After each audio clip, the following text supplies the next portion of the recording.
Welcome back to the Deep Dive. Today, we've got a whole stack of sources, match previews, league tables, you name it, and we're going to get into the Saudi Pro League. Specifically, we're looking at what seems like a really lopsided but fascinating matchup. Al-Ettifaq versus the unstoppable Al-Nassr. And this match, it's set for December 30th, 2025. And, it really is the perfect snapshot of the league right now. Right. You have Al-Nassr, a team that's just hit this incredible peak of financial power and on-field perfection. And on the other side, you've got Al-Ettifaq, a club that's had to completely, and I think surprisingly, steady the ship after a huge, very high-profile manager left earlier in the year. That's it, exactly. So our mission here is really twofold. First, we have to unpack the extreme dominance of Al-Nassr under Jorge Jesus. What makes them tick? And then second, we need to look at Al-Ettifaq. How did they actually manage to turn things around after that short-lived Steven Gerrard era imploded back in January? We're pulling out all the key stats, the surprising facts that really explain this massive gap between the two sides as Al-Nassr gets ready for its last match of 2025. Yeah, we're going beyond just the scores. We want to show you the tactics, the money, the patterns that make this a true David versus Goliath story. But maybe a David who's recently learned how to block a punch. Sort of, yeah, a little bit. Okay, so let's start with the juggernaut. We have to. Al-Nassr Jorge Jesus comes in on July 14th, 2025, and he's basically turned this super expensive squad into a machine. You can't overstate it. It's genuinely historic. They are at the top of the table with a perfect record. Perfect meaning. 10 wins in 10 league matches. 30 points from a possible 30. It's the best start in the history of the Pro League. Wow. But they're not just winning. They are absolutely crushing teams. And the stats, I was looking at them, they really back that up. The goal difference is almost ridiculous. It is 33 goals scored and only 5 conceded. 5. It's 5. So you're looking at an average of 3.3 goals scored per game while they're only letting in half a goal. So they have the best attack and the best defense. By a mile. But the question you asked is the right one. How? Is it just the players or is it the system? Yeah, what's Jesus doing? It's the system getting the absolute most out of the players. His style is all about verticality. High-tempo transitions. So they're not just passing it around for the sake of it. Not at all. They control the ball, over 60% of the game, but they use it to switch play fast and exploit the wings. They're actually second in the league for pass accuracy, but, and this is the key, they lead the league in creating scoring chances. How many are we talking? An average of 5 clear chances per match. And I saw they're averaging 20 shots on goal per game with 8 of those on target. That's just constant pressure. That's the ruthless part. And what's really fascinating is who is powering this attack. Well, it's 2 guys sharing the top score spot. You've got Cristiano Ronaldo, who is, 40 years old now? 40. And he has 956 career goals. Just mind-boggling. And then his teammate, João Felix, both of them are on 12 goals. Wait, hold on. How is Ronaldo at 40 leading the line in a system that sounds like it needs so much energy and pressing? Well, that's the genius of how Jesus uses him. He's not doing all the heavy lifting. He's the finisher. Exactly. The creative work, the engine room, that's Felix, that's Kingsley Coman. It's the fullbacks. They create the chances, and Ronaldo and Felix are just these clinical finishers at the end of it. Which explains why their goal tallies are identical. They're both benefiting from that constant structured pressure. And this brings us to their squad depth, which is just on another level. They're doing all of this without Sadio Mane. Right. He's away at the African Cup of Nations, which would cripple a lot of teams. But for them... You just plug someone else in. Exactly. Coleman and a player named Wesley have just stepped up seamlessly. Coleman just scored a brace in the AFC Champions League. And the money behind it all is just staggering. The squad's market value is over 136 million euros. That's how you sustain perfection. It's that depth. Absolutely. They're built for total domination. Which brings us to the team they're about to face. Let's shift gears to Al-Ettifaq. A completely different story. Completely. They're sitting 8th in the table, 15 points. Their record after 10 games is 4 wins, 3 draws, and 3 losses. So they're exactly 15 points behind Al-Nassr. A massive gap. It just shows you the gulf in class right now. But you do have to give them some credit.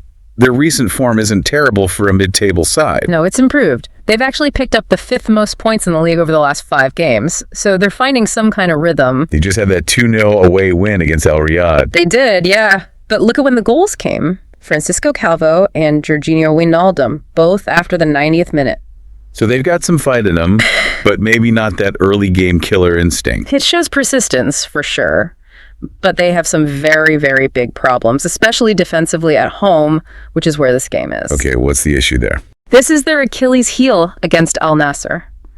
Al-Ettifaq, they rank second in the league for most goals conceded at home. Oh, wow. Yeah, over their last 5 home matches, they've let in 10 goals, an average of 2 per game. They are leaky on their own turf. And that's just playing right into Al-Nassr's hands. It's exactly what that machine is built to do for 90 minutes. And on top of that, there's another stat that's even more worrying. What's that? They lead the entire league in errors that lead directly to a shot on their goal. You cannot do that against Ronaldo and Felix. 11 times in 10 matches they've done it. If you make mistakes against an attack that's already creating 5 clear chances a game on its own... Yeah, you're going to get punished instantly. This could get ugly. It could. And like Al-Nassr, they're also missing players for AFCON, but for them, the impact is so much bigger. They're losing their South African winger, Mohoun Nkota. And they don't have a Kingsley Coman waiting on the bench.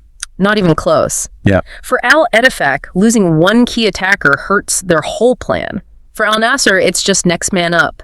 And it all comes back to that money gap we talked about. Al-Ettifaq's squad is valued at, what, 32 million euros?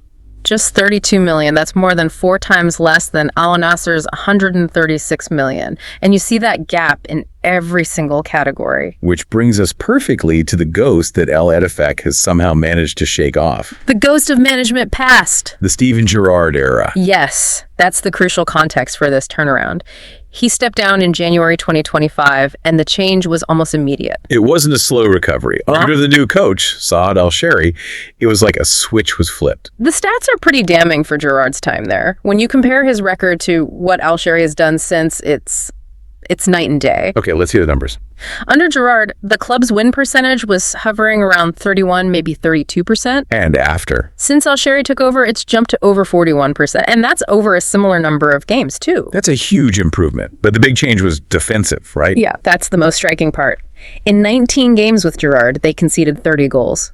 In 17 games without him, they've only conceded 20. So they went from 12th place, just 5 points away from being relegated, to surging up to 7th. It was a stabilization effort built entirely on fixing that leaky defense. So what did Al-Shehri do tactically? How did he plug the holes? It looks like he just prioritized risk mitigation. He tightened up the middle of the park, probably went from a high aggressive defensive line that Gerrard likes to a much deeper, more cautious setup. Make them hard to beat first, worry about scoring later. Exactly. His focus was on cutting out those silly, unforced errors we mentioned.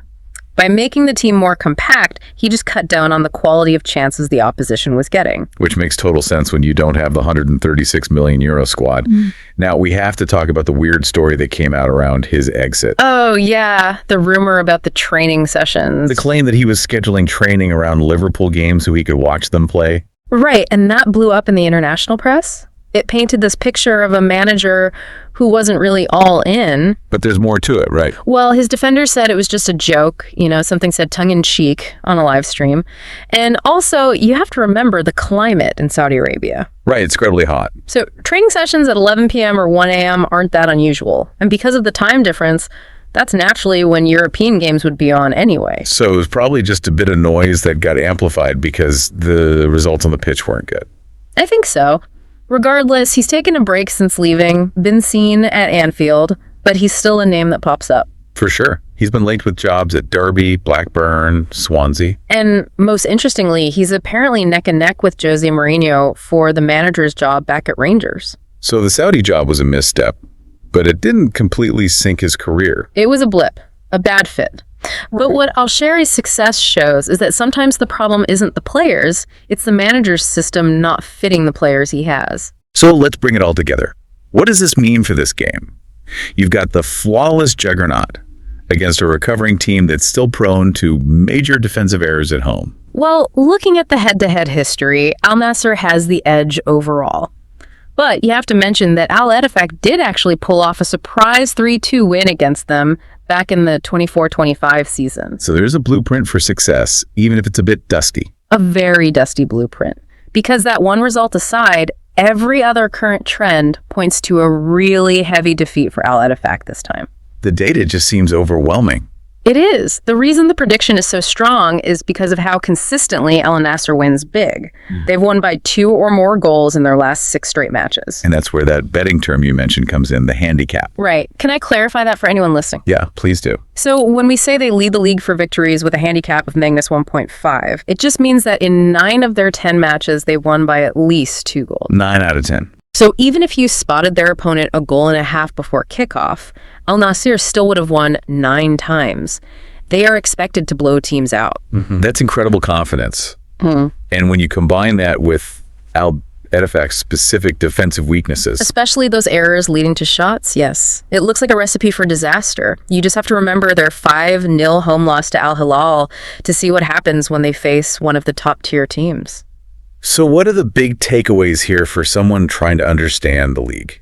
I think there are 2 main things. First, the Saudi Pro League right now is incredibly stratified. You have a handful of super teams like Al-Nassr, whose dominance is built on, massive investment and tactical excellence. They are warping the entire league. And the second point is that Al-Ettifaq is a perfect example of a mid-table side just trying to survive and stabilize after a bad managerial hire. They're getting better under Al-Shari, they're more solid, but that stability is so fragile when they come up against the elite. They're surviving, but they're not really challenging. Exactly.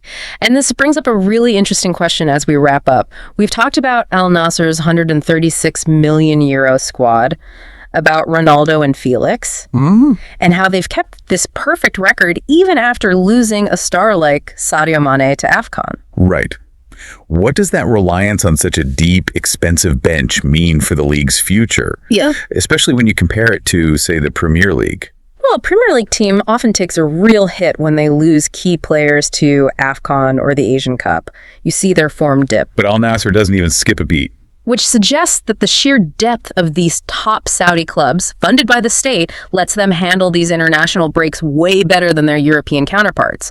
The gap they're building now might only get wider as the season goes on. So that level of resource insulation, that's the real story to watch. That's the long-term story for sure. A really interesting point to think about. That's all the time we have for this deep dive. We'll see you next time.